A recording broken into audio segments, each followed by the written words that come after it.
Fait quand même partie d'une idéologie qui rassemble autour de ces idées, surtout des idées de gauche. Et pour moi, là, de toute façon, l'expression de la création. Ce qu'il faut savoir lorsqu'on programme un festival, c'est qu'effectivement, il n'y a pas un public, mais des publics. Et donc, moi, je programme à peu près une cinquantaine de films. Et il faut effectivement connaître le territoire. Quand on fait un festival, il faut connaître le territoire et donc les gens qui y habitent. Programmer Robert Guédiguian, Gérard Mélan, Yann Tréguet en début de festival pour l'inauguration pendant 3 jours, c'était au contraire ici attirer un public à la fois fidèle à pêcheurs d'images, mais un public à la fois cinéphile, mais en même temps attiré vers un compagnonnage qu'on a fait depuis 20 ans avec un cinéaste, et donc un public peut-être moins nouveau, d'une certaine façon, même s'il est totalement respectable, mais un public qu'on fidélise. Voilà, donc effectivement, faire un festival, c'est faire un rythme. Il y a 10 jours, il faut inventer un scénario. Donc il y a un scénario. On va essayer d'imaginer des temps forts, des temps faibles, et qu'il se passe tout le temps quelque chose, sans attirer forcément le même type de public. Ce qu'il faut voir, c'est qu'on programme 4 films jeunes publics, et donc là, on va attirer à la fois les enfants, mais aussi les parents. Et ces parents-là qui vont peut-être aussi feuilleter la brochure et être attirés vers d'autres films. Après, ce qu'il faut voir aussi, c'est que le festival a quand même aussi un ADN, c'est le cinéma méditerranéen, et donc il ne faut pas perdre un public ancien, un public qui sera quinquagénaire, sexagénaire et qui vient depuis 20 ans au festival. Celui-là, il ne faut pas le perdre. Donc il faut garder aussi une programmation méditerranéenne, et que j'aime en plus particulièrement, tout en ouvrant effectivement à d'autres types de publics. C'est vrai que les difficultés que l'on rencontre lorsqu'on fait une programmation, c'est d'une part de rester fidèle à ce qui fait notre ancrage méditerranéen, et aussi d'essayer d'attirer un public vers des films qui ne sont pas toujours faciles. Il n'est pas question pour nous de programmer des blockbusters, des films grand public ou grand public. Des films qui soient légers et qui n'apportent que du divertissement. Ce qu'on essaye aussi d'apporter à travers notre programmation, c'est une réflexion sur notre monde et sur la nécessité que nous avons de vivre ensemble et de partager. Parce que le cinéma, c'est ça, c'est le partage. Je pense qu'un réalisateur, lorsque il tourne un film, son intention, c'est de faire partager ses espoirs, ses angoisses, ses aspirations. Et les acteurs portent ça aussi en eux. Nadia Cassi, en fait, est déjà venue à l'UNEL, pour ceux qui n'étaient pas là. Alors je crois qu'il y a 22 ans, en 1996, pour un film de Merzak Alouage, Babel City, qui était, de cette façon, je crois, pratiquement au début au cinéma. Et donc vous êtes venu il y a 22 ans. Dans quelles conditions cela s'est fait? Pourquoi ce film voit autant d'importance, même si c'est ses débuts, et quels souvenirs vous en gardez de votre passage à l'UNEL avec ce film? C'est Jacques Choucroune, forcément. C'est le personnage haut en couleur qui raconte la France, l'Algérie, le trait d'union, avec tellement de... voilà, cette énergie qui vous communique l'envie de continuer à raconter, à être dans l'action, et cette énergie juvénile, quoi. C'est vraiment quelque chose de vivant et de revigorant, quoi. Voilà, c'est Jacques Choucroune. C'est toujours... rougi, c'est bien. mais voilà, mais Lunel, moi je me rappelle pas de Lunel, je me rappelle des rencontres, de la rencontre avec Jacques Choukroun, de ce petit côté, c'est la première fois qu'on se rencontre, mais on a l'impression de se connaître depuis des années, c'est simple, c'est sans fioriture et c'est ainsi que la vie va. Mais c'était aussi le Mistral de Lunel qui m'a vraiment marqué. Ça a été une journée Mistral où je me disais, ah mais il y a des gens qui peuvent vivre comme ça dans le Mistral et tout. En fait voilà, c'était ma seule journée à Lunel. Heureusement, vous ne vivez pas que dans le Mistral. Voilà. C'est-à-dire que vous êtes aussi femme de théâtre, vous avez mis en scène, vous avez joué au théâtre, et vous êtes aussi une femme de lettres, donc vous avez écrit 2 livres. Peut-être nous parler de cet aspect-là, ça peut donner aussi envie aux spectateurs qui verront les films tout à l'heure de se plonger dans les ouvrages. Vous avez coécrit avec Françoise Héritier qui nous a quittés récemment. Est-ce que vous pourriez parler un petit peu de cet engagement de femmes qui donc s'est traduit finalement dans des livres? Donc pour en revenir à l'engagement, c'était pas réfléchi, c'était vraiment un cri du cœur à chaque fois. C'était insupportable, c'était beaucoup de mal-être d'être en Algérie et Dieu sait que c'est pas... J'ai eu beaucoup de mal à dire mon mal-être en Algérie parce que c'était un peu une façon de trahir les engagements des autres.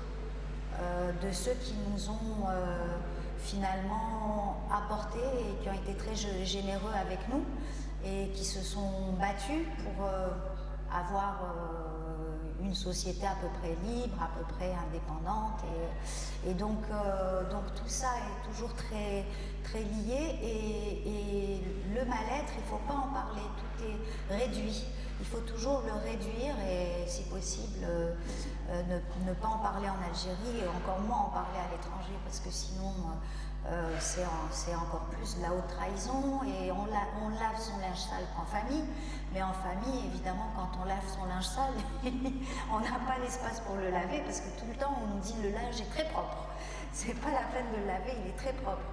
Donc voilà, donc la condition des femmes, c'est ça. Les femmes n'ont aucun problème. On va très bien, alhamdoulilah, tout va bien. On n'a aucun problème. Regardez, vous allez à l'école, vous avez les moyens d'être instruite, et quand vous sortez de chez votre père, vous allez chez votre mari, tout va bien. Mais en réponse à ça, j'avais besoin de faire une réponse très concrète, très terre à terre. C'était faire un deuxième récit sur l'après Hassim Essaoud en 2010, que c'était que d'être une femme et de vivre à Hassim Essaoud en 2010, quoi. Voilà. La première question que je poserai à Nadia Kassé, qui elle a travaillé sur le film, c'est comment on travaille avec un monsieur aussi charmant que Karim Moussaoui dans un métier aussi difficile que le cinéma. En fait, Karim, je l'avais rencontré bien des années avant en Algérie. Il m'avait parlé comme ça en 2010 de ce personnage et je trouvais que c'était joli, mais c'était plus que joli, c'était fort, mais après on part chacun dans nos projets et puis on oublie plus ou moins. Et il m'avait recontacté donc pour me dire ça y est, le film est écrit, on va commencer à tourner. Et c'est tout. Et il m'a envoyé le scénario, qu'est-ce que tu en penses? Je lui ai dit ce que j'en pensais. Et il m'a plus rien dit, du début à la fin. Tellement qu'à un moment donné, on a fait les prises, et c'était tout dans la continuité. Il n'y avait pas de découpage, il n'y avait rien. Et je me suis dit, mais il fait quoi là? Et puis non, il était derrière son combo et il regardait, et puis après c'était bon. Tout s'est passé de façon très fluide. Bon, c'est vrai que Hassan Kchech, j'ai déjà tourné avec lui. C'est tout des gens, on s'aime bien tous, donc ça aide un peu, ça sert, ça porte de s'apprécier, quoi. Voilà. l'expérience avec Karim, le grand Karim. Alors, donc, on revient encore sur ce film. Souvent, les gens croient que je suis à l'origine des deux événements. Non. Pour les semaines de cinéma méditerranéen, voilà ce qui s'est passé. C'était une époque où il y avait quand même, enfin où je ressentais, peut-être je ne sais pas si c'est vrai, mais moi je ressentais une certaine forme de racisme à Lunel. Je le dis parce que c'est comme ça que je le ressentais. On a parlé entre nous en se disant mais qu'est-ce qu'on doit faire pour expliquer aux gens que on est finalement dans une grande famille. Et moi, comme mon problème personnel, c'est d'être quelqu'un qui vient de l'Algérie et qui vit en France, qui retourne en Algérie, etc., comme je suis toujours transméditerranéen, je leur ai dit peut-être le mieux, ce serait peut-être de prendre le cinéma et de prendre le cinéma dans sa dimension méditerranéenne, parce que comme ça, on pourrait avoir nos voisins espagnols, nos voisins italiens, parce que je dois le dire, hein, je sais qu'il y a des gens à Lunel qui n'aiment pas que je le dise, mais les gens qui étaient un peu xénophobes, un peu racistes, ils ne mettaient pas seulement les Maghrébins. Hein. Je connais quelqu'un qui m'a dit, même les Espagnols, pour moi, ils sont aussi des étrangers. Donc, si tu veux, dans cette histoire-là, qu'on nous avait dit, je pensais que si on mettait toute la Méditerranée comme ça en commun, donc on pouvait prendre Espagne, Italie, France, Maroc, Algérie, Tunisie, qu'on se rencontre par les images. Et si on pouvait aussi se rencontrer dans la salle, dans la vie, autour d'un couscous, le but d'origine, c'est qu'on se rencontre d'abord entre nous à Lunel.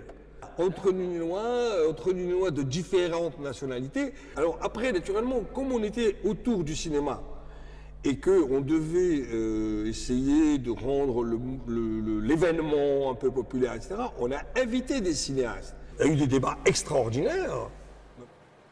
L'idée de rencontre, il y est toujours. Ce n'est plus tellement des rencontres entre copains, mais ce que nous essayons de faire, c'est de faire rencontrer d'une part les Lunélois autour du cinéma et qu'on puisse prendre conscience que en dehors de Lunel, il y a des choses qui existent, il y a un autre monde, et que cet autre monde, même s'il est parfois très lointain de ce que nous, on peut vivre ici, malgré tout, il y a des points d'attache, des points d'ancrage qui font qu'on est la même humanité. Merci pour l'accueil, c'était un plaisir d'être ces 2 jours à Lunel pour présenter des films que j'ai produits aussi, Retour à Bolène, mon premier film en tant que réalisateur. Par rapport au public, en concernant mon film, j'avais hâte d'échanger avec le public parce que, comme vous le savez, j'ai tourné le film à Bolène, qui est pas si loin, qui est pas très loin d'ici. On est quand même vous avez à Lunel aussi une forte communauté maghrébine et quand je me balade dans les rues, donc je sens quand même qu'il y a une porosité entre mon film et la ville aussi de Lunel. Donc voilà, en tout cas, j'ai eu un public où j'avais l'impression, il y avait une vraie connaissance des problématiques traitées dans le film. Donc c'était un échange riche et plutôt pertinent, assez pointu sur les questions sociales et politiques, et en même temps avec des lycéens en classe de cinéma. Donc ça permettait aussi d'avoir des publics différents, des questions différentes, mais que j'ai trouvé souvent très pertinentes. J'ai eu, je pense, un débat très, très juste et très orienté sur la question de la ville, sur la question par exemple de l'extrême droite, etc. C'était des questions plutôt pointues. Les gens connaissent Bolène, connaissent la région. Donc oui, c'était très intéressant. Ce qui a un peu changé par rapport à d'autres régions, c'est peut-être la proximité avec le lieu. Des fois, vous savez, les gens en font un contresens de certaines choses et ça n'en est pas moins vrai. Voilà, un film appartient aussi, va interroger les gens dans leur histoire, et c'est ça que j'essaye de faire avec ce film. C'est aussi, ça parle à tout le monde. On a tous des rapports compliqués avec nos familles. Et chacun va prendre un détail et va le surinvestir parce que ça le renvoie vers quelque chose de fort chez lui dans son histoire. Donc ça, je veux dire, c'est même un plaisir pour un réalisateur d'avoir des interprétations différentes de son propre film. On a l'impression que notre film dépasse même ce qu'on y a mis. On a fait des tas de rencontres avec de grands messieurs du cinéma qui venaient. Alors pourquoi ils venaient Je pense qu'ils étaient attirés par cette combinaison entre deux manifestations. D'une part, la manifestation de semaines de cinéma, de Lunel, etc. Mais aussi parce qu'on organisait des grandes rencontres de jeunes autour du cinéma, les lycéens. On a appelé ça rencontre de lycéens du Grand Sud. Agnès Varda, quand elle est venue ici, elle m'a dit elle-même qu'elle a été bluffée par le caractère cinéphile de ces jeunes lycéens. Ça lui a fait très plaisir. Les rencontres ciné-jeunes, puisque ça s'appelle comme ça maintenant, font partie intégrante du festival, même si c'est une partie non visible de l'iceberg, si ce n'est que effectivement pendant 3 jours, on voit débouler 200 gamins au cinéma Athénée, mais ils ne déboulent que le soir. Mais il faut savoir que pendant la journée, il y a des ateliers, il y a des rencontres qui sont spécifiquement organisées pour eux. Et les intervenants qui sont des professionnels, ils en ressortent systématiquement enthousiastes.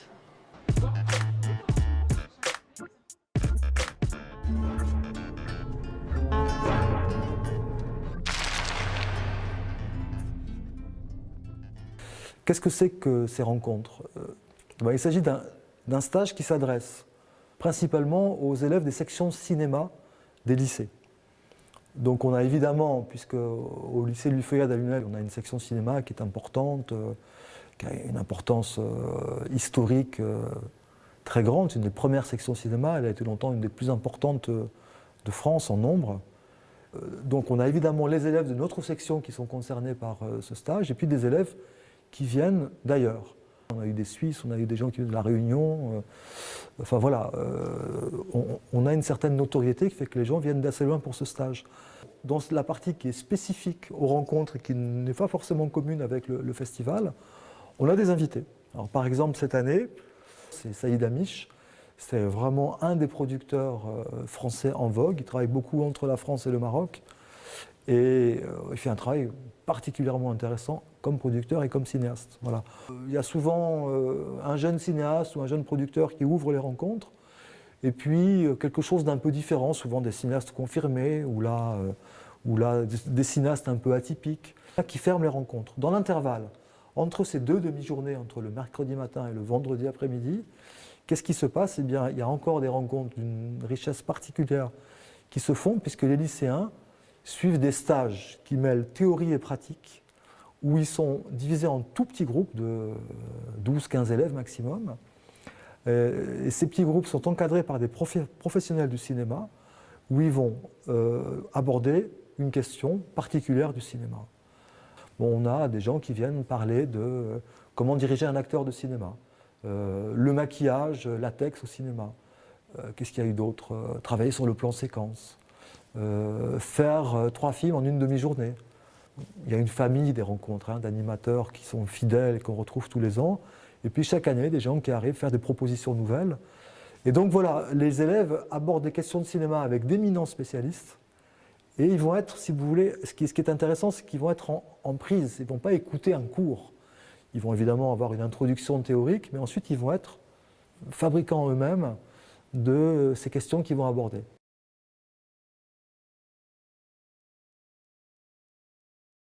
Les rencontres ciné-jeunes commencent le mercredi matin. Donc toute la journée du mercredi, ils sont au lycée. Et puis en fin d'après-midi, ils vont au cinéma Athénée, là où se déroule l'essentiel de nos projections du Festival Traversée. Et là, tout d'un coup, on a effectivement, on va dire 150 jeunes qui arrivent, qui vont occuper, à eux seuls, ils occupent pratiquement la moitié des places disponibles. Et comme ils sont en voyage scolaire, eux, de toute façon, ils sont là toutes les séances. Ils sont là tout le temps, ils sont venus pour manger du cinéma. Alors, ça fait véritablement changer l'ambiance du festival. On a tout d'un coup, entre la moitié et 2/3 des spectateurs qui ont entre 15 et 18 ans. C'est énorme. Et qui sont à un niveau de motivation, d'appétit qui est tout à fait exceptionnel. Comme j'expliquais, on a le souci de faire venir sur ces moments-là des invités. Et souvent des invités particulièrement choisis. Ce qui fait que ces élèves et leurs enseignants qui sont là avec un appétit féroce de cinéma, face à des invités qui sont particulièrement intéressants et généreux, évidemment, ça pulse. Ça pulse au niveau de l'échange, c'est tout à fait exceptionnel, tout à fait revigorant pour nous qui mettons ça en place. On a l'impression de faire quelque chose qui marche bien et ça nourrit tout le monde. Ça nourrit évidemment aussi le reste du public qui est dans une ambiance un peu survoltée de cinéma avec une motivation qu'on voit rarement exprimée à ce niveau-là dans les festivals. Dans l'ensemble, on a comme ça un retour des cinéastes qui est particulier. Souvent ils viennent, flattés par l'invitation, mais ils ne savent pas exactement là où ils mettent les pieds. Et le retour quasi unanime qu'on a des gens au moment où on leur dit au revoir quand ils partent, c'est franchement c'est incroyable, quoi. Je suis dans une petite ville qui a une mauvaise réputation, je ne savais pas trop ce que j'allais trouver. J'ai rencontré un public, alors, et je ne parle pas uniquement du public des jeunes, hein. J'ai rencontré un public qui est à l'écoute, qui a soif d'échange, qui est pertinent. J'ai rencontré des animateurs qui sont des fous de cinéma, connaisseurs. Et du coup, ils arrivent dans un endroit où leur cinéma est valorisé, leur cinéma est compris. Il y a une demande d'échange et dans la quasi-totalité des cas, ils partent, on est devenus amis et ils nous disent on va parler de votre festival parce que ce qui se passe c'est pas ordinaire, il y a une vie, il y a un appétit, il y a une envie, un niveau d'échange avec le public. Alors pour ceux qui viennent, quand les lycéens sont là, et là il se trouve qu'il y a à peine quelques jours, j'ai reçu un courrier électronique d'un des enseignants qui amène en voyage scolaire ses élèves. Et il y a eu une rencontre avec un cinéaste alors, qui est particulier, très cher à notre cœur, c'est Silver Petit, qui vient souvent ici. Pourquoi est-ce qu'il est cher à notre cœur? En plus d'être un très bon cinéaste, c'est un ancien élève de ce lycée, et on peut dire que sa carrière de cinéaste a commencé sur les bancs du lycée ici, quoi. Et voilà, Silver Petit était venu présenter ses films, et il y a eu un courant qui est passé entre les élèves de ce prof, ce jeune cinéaste Silver Petit, et reposant évidemment sur la qualité du film. Et du coup, ils ont travaillé des critiques sur ce film qui s'appelle Animaux de Silver Petit, son dernier film. Et le prof a été tellement content du travail de ses élèves, et il y a eu une émulation une telle richesse qu'il nous a évidemment envoyé ça à nous, organisateurs, pour nous dire à quel point ça s'était bien passé, à quel point il était reconnaissant de la richesse, et puis il a envoyé ça à Silver Petit. Voilà les travaux de mes élèves sur ton film. Et j'ai vu la réponse de Silver qui nous a envoyé également. Il était séché, quoi. On sentait l'émotion. Il a tapé sur un clavier pour répondre. Et on sentait l'émotion derrière le clavier, quoi. De voir des gamins qui ont fait des écrits d'une qualité supérieure à bien des écrits professionnels, il faut le dire, quoi. Et qui avaient compris le film, qui l'avaient vécu et qui ont renvoyé ça au cinéaste. Voilà. Ce genre d'échange-là, ça n'existe que dans ce type d'endroit. Et là, on a atteint un niveau incroyable, quoi. Vous attendez quoi de cette participation? Est-ce que c'est une parmi d'autres? Est-ce qu'elle a un petit caractère particulier? Bon, moi, c'est toujours un caractère particulier ici parce que je suis né au cinéma ici. Donc quand je viens là, c'est vrai que moi j'ai une émotion toute fraîche, toute folle, parce que je suis très touché de chaque fois revenir dans cette salle, de retrouver même certains professeurs, certains intervenants. Donc c'est vrai que je suis touché de venir et je viens chaque fois présenter mes films quand on me le propose. Et puis de toute façon, après, c'est très important. En réalité, je me rends compte que c'est très important de pouvoir avoir les débats et les retours autour des films, parce que les questions et les réactions qui sont données construisent en réalité, souvent les films qu'on fait, les suivants, sont des réponses aux précédents. Et cette étape de transition, moi je suis en écriture en ce moment, du prochain. Et ce moment où j'ai ce film qui pour moi est du passé, où déjà je m'en occupe presque plus, mais ce qui se raconte autour de ce film-là alimente en réalité l'écriture du prochain. Moi les films aujourd'hui, les films que je fais, ils me questionnent moi aussi, je me pose des questions, pourquoi je fais ces films-là ? Qu'est-ce qui en réalité m'anime dans ces sujets-là? Pourquoi je vais sur ces sujets-là? Pourquoi est-ce que je m'entête quelque part dans certaines thématiques? Et parfois, le public, lui, m'apporte des réponses que moi j'ai du mal à me donner moi tout seul.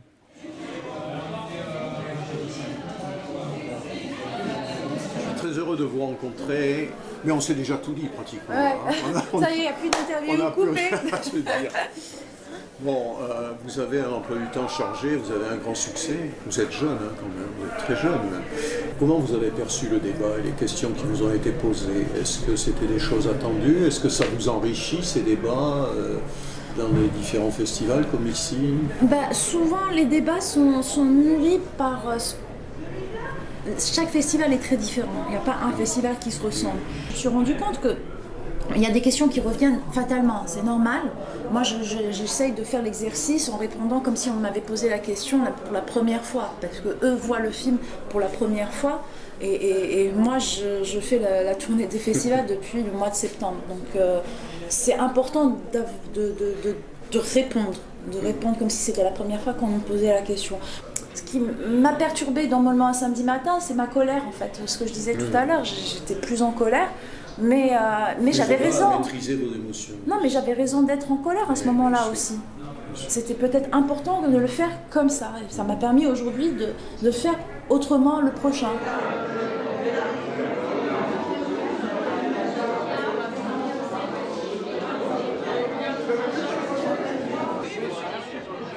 Ce que nous prônons, c'est ne regardez pas les films chez vous. Venez partager l'émotion.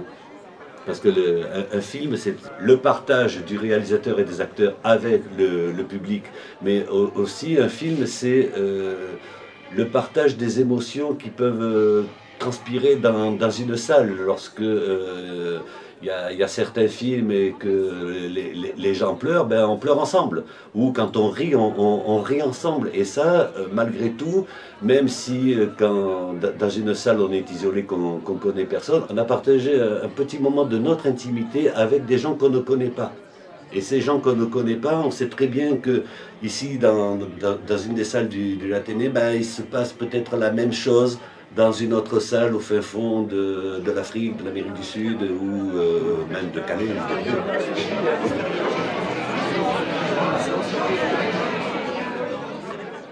C'est un succès puisque nous avons eu une augmentation de fréquentation de 15% par rapport à l'an dernier. Et c'est un succès parce que tous les échos que nous avons eus sur la programmation ont été extrêmement positifs. Alors, je me dois de remercier les institutionnels que j'ai déjà cités lors de l'ouverture. Je ne le referai pas, mais c'est vous que je remercie.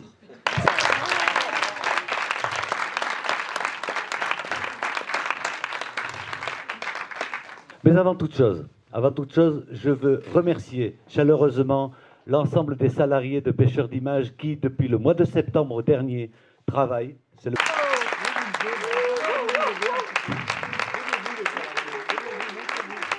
Travail. Allez, venez.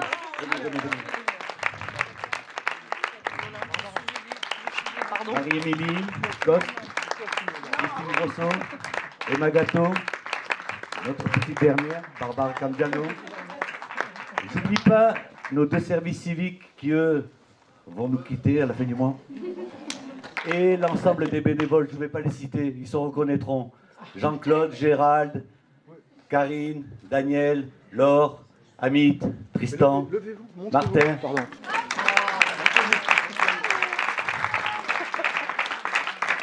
Et comme tous les ans, pour que ce festival soit un succès, Anne, je t'ai oublié.